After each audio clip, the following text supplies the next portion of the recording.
Depuis le 27 septembre 2022, Christian Quesada est de retour à la case prison.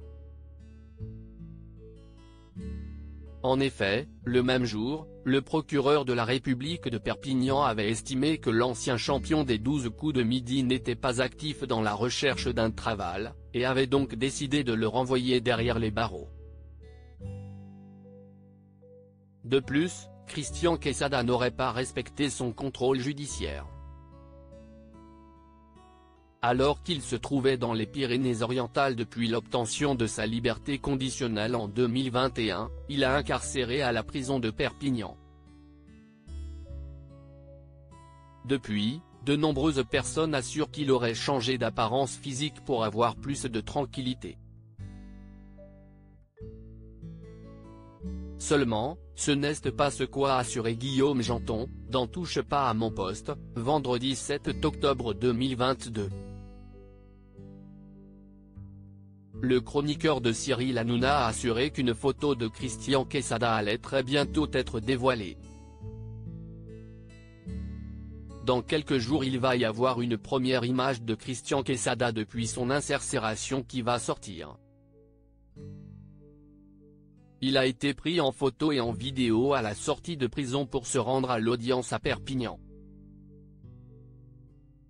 On dit qu'il a changé d'apparence, mais ce n'est pas vrai. Il n'a pas de barbe, il n'a pas les cheveux longs. Il a été pris en photo menotté avec les policiers afin de rentrer dans un fourgon, a-t-il ainsi détaillé. Christian Quesada a été baby-sitter dans le même temps. Guillaume Janton a révélé avoir appris qu'il avait été baby-sitter il y a quelques années alors qu'il a lui-même reconnu qu'il avait un problème avec les mineurs. Ce serait pour des raisons financières que le père de famille avait fait ce choix de travail.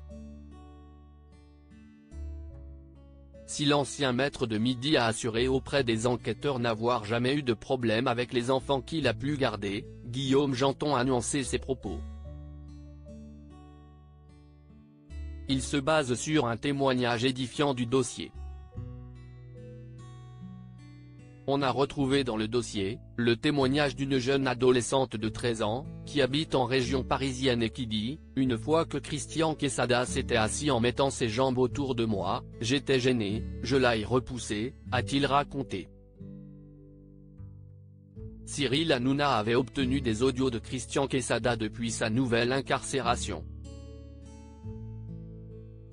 Il les avait fait écouter sur le plateau de son émission. Sur l'un de ces enregistrements, on pouvait notamment entendre l'homme minimiser les faits qui ont conduit à la révocation de sa mesure de libération conditionnelle. Les faits pour lesquels j'ai été mis en examen ils sont clairs, ça s'appelle la corruption de mineurs, ça s'appelle un délit, expliquait-il avant d'ajouter, je ne suis pas un criminel, je suis un délinquant. Donc il faut savoir que pour la justice française, un cliché pédopornographique s'y estie quand une fille est en culotte et en soutien-gorge et qu'elle a moins de 18 ans. Oui, il y a même plus que ça, mais pour l'inconscient collectif, quand s'y estie pédopornographique, on met des enfants attachés. On est quand même très éloigné.